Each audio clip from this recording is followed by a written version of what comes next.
नमस्कार जूनियर्स, मेरा नाम है आदित्य शर्मा और आप देख रहे हैं कॉमर्स भैया। सो फाइनली काफी दिनों बाद आज मैं वीडियो लेके आ चुका हूं मेरे सारे पुराने बच्चों के लिए। आज की इस वीडियो के अंदर हम लोग बात करने वाले हैं IP university year back rules 2026 के बारे में। सारी चीजें आप लोगों को इन डिटेल बताने वाला हूं, क्या चेंजेस हुए हैं 2026 के अंदर, क्या आप लोगों की ईयर बैक लगेगी नहीं लगेगी, किसकी लगेगी किसकी नहीं लगेगी, सब बात करने वाले हैं। शुरू करते हैं इस वीडियो को बिना किसी प्रॉफिट लॉस के।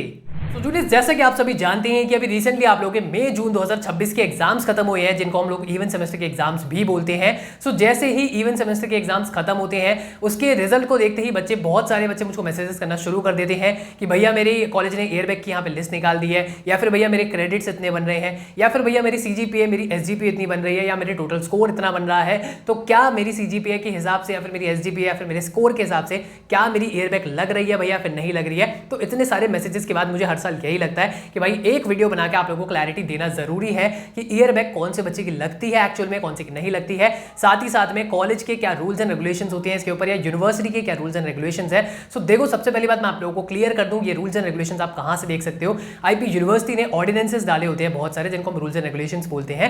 सो आईपी यूनिवर्सिटी का ऑर्डिनेंस 11 है, उसके अंदर आप लोगों को ईयर बैक देखने को मिल जाती है। मोस्टली सभी कोर्सेज पे यही अप्लाई होता है, मेडिकल कोर्सेज को छोड़ के, या फिर एक दो कुछ और आप लोगों के कोर्सेज बच जाते हैं। लेकिन बाकी सारे जो आप लोगों के नॉर्मल यूजी पीजी कोर्सेज है, उनके ऊपर आप लोगों का ऑर्डिनेंस 11 ही लगता है, जिनके अंदर सेमेस्टर सिस्टम फॉलो होता है। तो उसमें ऑर्डिनेंस 11 ही फॉलो होता है। अब उसके अंदर रिसेंटली आप लोगों के अमेंडमेंट्स भी हुई थी, चेंजेस भी हुए थे, और 2026 के हिसाब से आप लोगों के नॉर्मल सिंपल रूल्स है। देखो, ईयर बैक सिर्फ और सिर्फ उस बच्चे की लगती है जिसके एक एकेडमिक ईयर के अंदर 50% से कम क्रेडिट्स होते हैं। अब ये क्रेडिट्स क्या होते हैं, कैसे कैलकुलेट करना है, सारी चीजें आप लोगों को समझा रहा हूं। बट साथ ही साथ में मैं आप लोगों को यहाँ पे एक इंटरेस्टिंग फैक्ट भी बता देता हूं। आईपी यूनिवर्सिटी ने 2020 के बाद से 2-3 साल तक लगातार आईपी यूनिवर्सिटी ने किसी भी स्टूडेंट को एक भी ईयर बैक नहीं दी थी। अब आई नो कि आप सभी के दिमाग में यही आ रहा होगा कि भैया ऐसे कैसे हो सकता है कि आईपी यूनिवर्सिटी ने 2-3 साल तक ईयर बैक दी ही नहीं, क्योंकि उस टाइम पे कोविड चल रहा था एंड हमारे सबके एग्जाम्स ऑनलाइन हुए थे। ऑनलाइन एग्जाम्स होने की वजह से आईपी यूनिवर्सिटी ने कोई ईयर बैक नहीं दी थी। ऑलमोस्ट 2-3 साल एग्जाम्स जितने भी हुए थे, एक्सटर्नल एग्जाम्स, फाइनल एग्जाम्स, सबके ऑनलाइन हुए थे। इसकी वजह से कोई भी ईयर बैक नहीं आई थी। एंड इसी के साथ साथ आईपी यूनिवर्सिटी ने अचानक से जब 2022 के करीब मेरे ख्याल से आईपी यूनिवर्सिटी ने एकदम से ऑफलाइन एग्जाम्स करवाए थे, उस साल के अंदर भी कोई भी ईयर बैक्स आईपी यूनिवर्सिटी ने नहीं दी थी। 2023, 24, 25 के अंदर आप लोगों की ईयर बैक्स लगी है। 23 का मुझे एक्जैक्टली याद नहीं है, बट हाँ 24, 25 में काफी बच्चों की लगी है भर भर के। सो उनके मेरे को मैसेजेस आते थे और मेरे को बताते थे, अपना एक्सपीरियंस शेयर करते थे। साथ ही साथ में आप थोड़ा सा यहाँ पे आते हैं, आप लोगों को कैसे कैलकुलेट करना है ईयर बैक लगी है फिर नहीं लगी है, और जितने भी रूमर्स हैं और जितने भी मिथ्स आप लोगों के दिमाग में होते हैं इधर उधर से आप सुन लेते हो, उनको भी मैं यहाँ पे भी पूरा का पूरा बर्स्ट करने वाला हूँ। तो सबसे पहली चीज आप लोगों को कैलकुलेट कैसे करना है, ये आप लोगों की ईयर बैक लग रही है नहीं लग रही है। तो देखो, सबसे पहले तो आप लोगों को जाना आईपी यूनिवर्सिटी की वेबसाइट के ऊपर, मेन वाली जो उनकी वेबसाइट है आईपीयू वाली, उसके ऊपर आप लोगों को जाके अपना सिलेबस निकालना है। अब मान लेते हैं आप लोगों का बीबीए, एमबीए फिर बीकॉम है, तो आप लोग यूएसएमएस वाली साइट पे जा सकते हो। अगर आप लोगों को कोई आईटी रिलेटेड कोर्स है तो आप लोग यूएसआईसीटी की साइट पे जा सकते हो। ह्यूमैनिटीज रिलेटेड आप लोगों का कोई भी कोर्स है तो आप यूएसएचएसएस की साइट पे जा सकते हो, और लॉ का कोर्स है तो यूएसएलएलएस की साइट पे जा सकते हो। ऐसे डिफरेंट इन्होंने साइट्स बना रखे जहां पे आप लोगों को आपका सिलेबस मिल जाएगा। अदरवाइज अगर आप लोगों के पास आपका सिलेबस है तो बहुत ही अच्छी बात है, उसको ओपन कर लीजिए। सिलेबस के अंदर आप लोगों का जो भी अभी करंट ईयर चल रहा था, मतलब जिसकी भी आप लोगों ने एग्जाम्स दिए थे, लाइक फर्स्ट ईयर के दिए थे, सेकंड ईयर के दिए थे, थर्ड ईयर के दिए थे, फोर्थ ईयर के दिए थे, सो जो भी ईयर के एग्जाम दिए थे उसके आप लोगों की सिलेबस की स्टार्टिंग में टोटल वहां पे क्रेडिट्स लिखे होते हैं हर एक सेमेस्टर के।